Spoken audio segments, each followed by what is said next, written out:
Dr. Hal. Oh, Dr. Hal, I think it might, this question right here, honestly, I think is worthy of a KroB moment. Oh my gosh. When are the robots coming, and what should we do? Promise you. When are the robots coming? Is that you? When are the robots coming? And what should we do first for you? And what shall we do? Breathe deeply of this mixture, which withstands entropy and the clock's advancing hands. Church air. Come on, push that puppy. Push it, push it.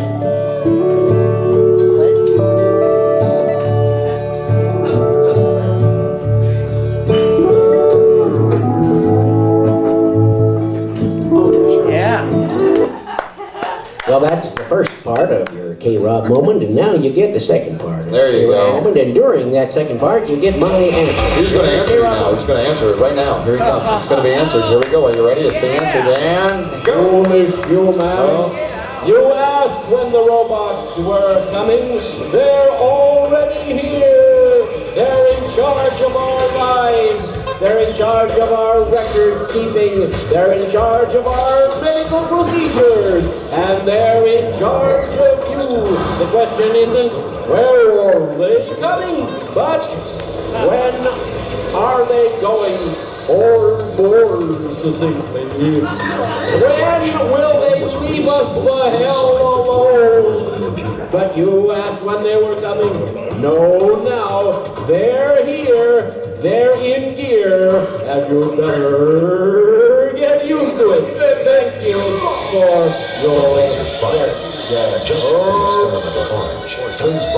the KroB moment, ladies and gentlemen. Watch that first step. There you go. And the second step. Now what do we do with it? I don't know. I bet Michael Pepe wants it. I can pretty much guarantee Michael Pepe wants that joint. Then hand it to him because we want everyone to be happy. KroB, give it to Michael Pepe, and let's keep the show rumbling and bubbling. There we go. Damn it. There you go. Thank you. Very good. This one appears to be for me. I'm Bruce Bregman now. So okay, well then I will ask it because just as in the Chicken John version, the Chicken John question is in these cases always asked to me. And look, they included an emoticon. How cute. But it's not barfing. It doesn't necessarily parse, by the way. It doesn't make sense, but we're going to I'm going to give it to you as I get it. Go.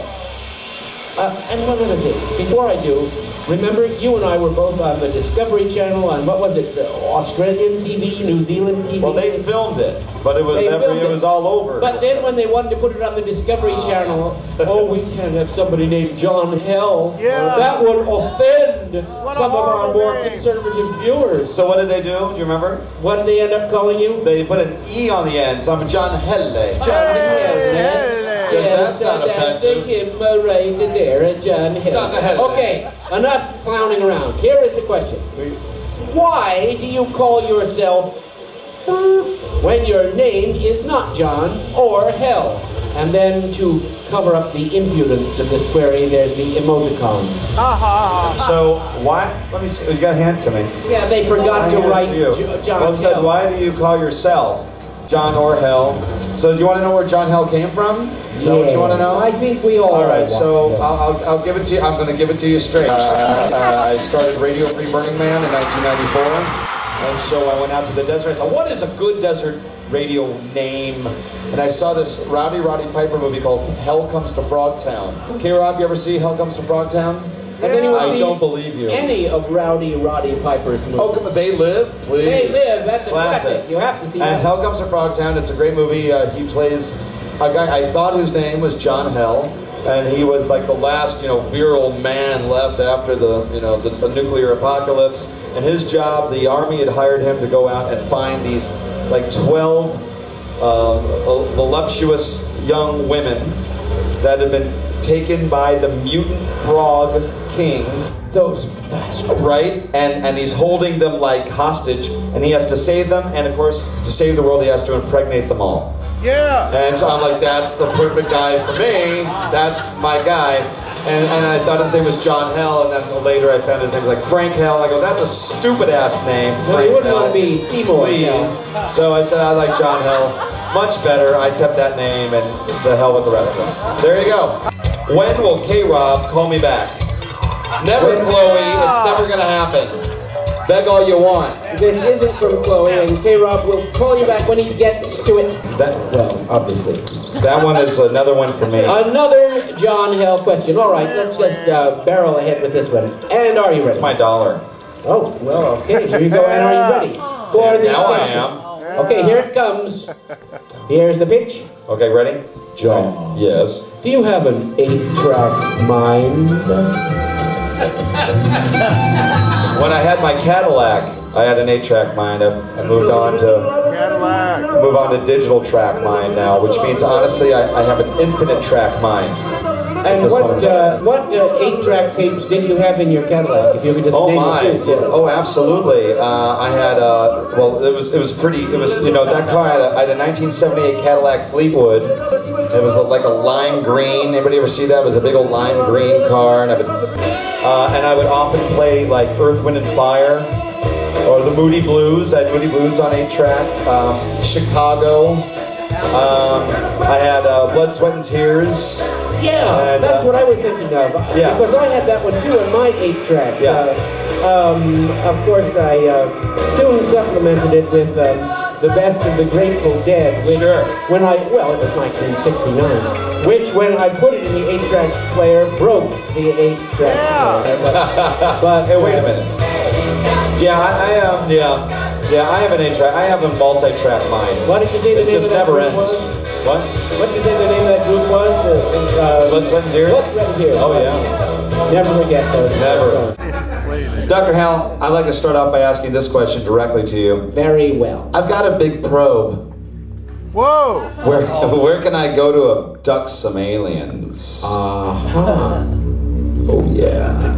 Well, I assume you mean aliens from other worlds, because aliens from other countries are right outside our border and may not be eagerly anticipating your probing, comparatively large or otherwise.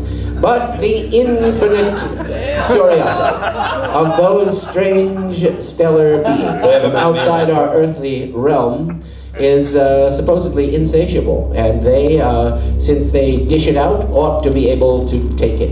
If you can catch one of the elusive little silver-suited bastards, supposedly it's even harder than trying to catch a leprechaun, and if you do catch one, you might get too much radiation exposure and no bowl of Lucky Charms.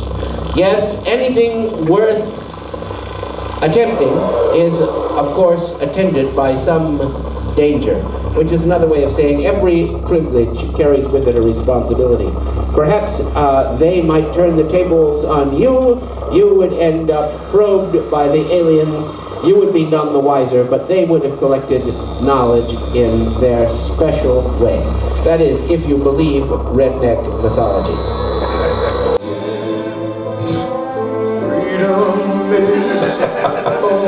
Oh no. So do you think necrophilia started with the discovery of the extruded anus by the first Western doctor?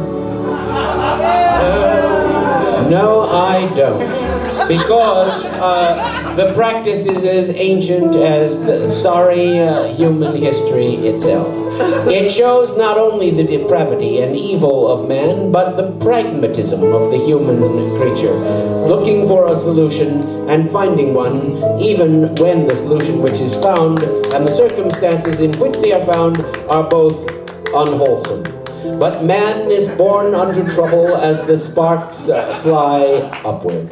And those who require to solace themselves sexually with the rotting anus of a dear departed are worthy of our pity, if nothing else. Because surely you would think they could do better than that. That was a delight.